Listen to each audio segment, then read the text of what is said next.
இன்றைக்கி வந்து ஒரு லாங் வீடியோ தாங்க பார்க்க போகிறோம். அன்எக்ஸ்பெக்டடாக புதன்கிழமையே நாங்கள் வந்து பூ மார்க்கெட் போக வேண்டிய சுச்சுவேஷன் ஆகிடுச்சு.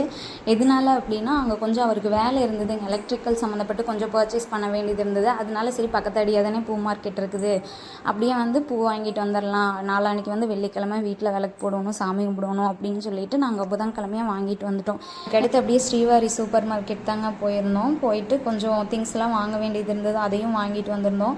முட்டை எதுக்காக, சாமி கும்பிட்றதுக்குன்னு சொல்லிட்டு முட்டை வாங்கிட்டு வந்திருக்கீங்க அப்படின்லாம் யோசிக்காதீங்க. அதை வந்து நான் ஃப்ரைடே செய்ய மாட்டேன். அது மட்டும் இல்லை, ஏன் அப்படின்னா எனக்கு வந்து வெயிட் கொஞ்சம் அதிகமாகிருச்சுங்க. அதனால் வந்து டாக்டர் வந்து வெயிட் அதிகமாகாமல் பார்த்துக்காங்க, ஆல்ரெடி வந்து 2 கிலோ எக்ஸ்ட்ரா இருக்கீங்க அப்படின்னு சொல்லிட்டாங்க. அதனால் வந்து ரைஸை ஸ்கிப் பண்ண சொல்லியிருக்காங்க. அதனால் வந்து எக் ஒயிட்டு இந்த மாதிரி அதிகமாக சாப்பிடணும், அதாவது ஒரு நாளைக்கு வந்து ஒரு எக் ஒயிட் அந்த மாதிரி சாப்பிடணும் அப்படிங்கிறங்காட்டி சரி ஒன்று ஒன்றா வாங்காட்டி என்ன, 1 2ன்னு வாங்குறதுக்கு நம்ம மொத்தமாக வாங்கிக்கலான்னு சொல்லிட்டு ஒரு பாக்ஸ் வாங்கிட்டு வந்திருந்தாரு. அதையும் வந்து எடுத்து அரேஞ்ச் பண்ணி வச்சுட்டு, அடுத்து கிச்சன்லாம் வந்து நல்லா தொடச்சி க்ளீன் பண்ணி விட்டுட்டு, அடுப்பு அந்த ஸ்லாப் இது எல்லாமே சோப்பு வச்சு நல்லா தொடச்சி எடுத்து விட்டுட்டேங்க. அதுக்கப்புறம் எப்பவும் போல் பாத்திரம் கழுவுறதுக்கு தான் ஸ்டார்ட் பண்ணிட்டேன். பாத்திரம் எவ்வளோ கழுவினாலும் பாத்திரம் கழுவிட்டே தான் இருக்கணும், பாத்திரம் சேர்ந்துட்டே தான் இருக்கணுங்கிற மாதிரி தான் எங்கள் வீட்டில் மட்டும் இல்லை எல்லா வீட்லேயும் இருக்கும் போல் இருக்குது. கிச்சன் க்ளீனிங் வேலையெல்லாம் முடிச்சதுக்கப்புறம் அடுத்து கம்மங்கூழ் காய்ச்சலான்னு சொல்லி ஸ்டார்ட் பண்ணிட்டேங்க. ஏன்னா வந்து நைட்டே காய்ச்சி வச்சா தான் அதுக்கு அடுத்த நாள் வந்து எங்களால் எடுத்துகிட்டு போக முடியும். அது மட்டும் இல்லை, அவருக்கும் எனக்கும் 2 பேத்துக்குமே வந்து மார்னிங் வந்து நாங்கள் கம்மங்கூழ் தான் இப்போ குடிச்சிக்கிறோங்க. ரைஸை வந்து கொஞ்சம் ஸ்கிப் பண்ணிக்கலாம். தேவையான அளவு கம்பு எடுத்துகிட்டு வாஷ் பண்ணி மிக்சியில் போட்டு கொஞ்சம் கொரகொரப்பாக அரைச்சி எடுத்துட்டேங்க. அதுக்கப்புறம் வந்து ஒரு பாத்திரம் வச்சு கொஞ்சம் தண்ணி காய வச்சு அதில் இந்த உடச்ச கம்பை எடுத்து மிக்ஸ் பண்ணிட்டேன். அதை வந்து மிக்ஸ் பண்ணிகிட்டே இருக்கணுங்க, இல்லைன்னா வந்து கட்டி ஆயிரும், அடி பிடிச்சிரும். அதனால வந்து கம்பு வேகிற வரைக்குமே வந்து நம்ம கிளறி விட்டுட்டே இருக்கணுங்க.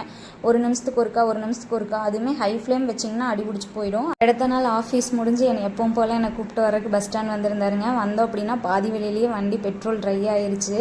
கொஞ்ச நாளாக யாருன்னே தெரியலையாமல், அவருக்கே தெரியாமல் அவர் வண்டி எடுத்து ஓட்டிட்டு வந்து கொண்டு வந்து நிப்பாட்டிடுறாங்களாமா. ஏன்னா வந்து கீ வந்து அவர் வண்டி கவர்லேயே வச்சுட்டு போயிடுறாருங்களா, அதனால வந்து யார் எடுத்து யூஸ் பண்ணுறாங்கன்னே தெரியல அப்படின்னு புலம்பிகிட்டே வந்தார்.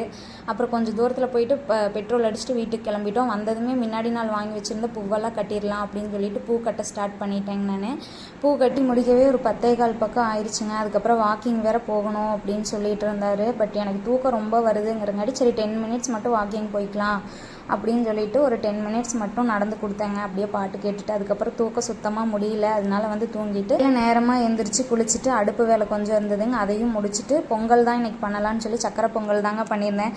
எப்போ பாரு சக்கரை பொங்கல் பண்ணுறேன்னு நீங்கள் நினைக்காதீங்க, எனக்கு டக்குன்னு அதை தான் பண்ண முடிஞ்சுது. பாயாசம் இதுனா கூட எனக்கு கொஞ்சம் டைம் ஆகுற மாதிரி ஃபீல் ஆகுது. அதனால சக்கரை பொங்கல் மட்டும் பண்ணிக்கலாம் அப்படின்னு சொல்லி சக்கரை பொங்கல் பண்ணிவிட்டு சாமி ரூமெல்லாம் க்ளீன் பண்ணி முடிச்சு அலங்காரம் பண்ணி முடிக்கிறதுக்குள்ளேயும் அவரும் ரெஃப்ரெஷ் ஆகிட்டு வந்துட்டாருங்க. வந்ததும் 2 பேரும் சாமி கும்பிட ஸ்டார்ட் பண்ணிட்டோம். சாமி கும்பிட்டு அவர் எப்பவும் போல் சாப்பிட்டுட்டு ஆஃபீஸ்க்கு கிளம்பிட்டாரு.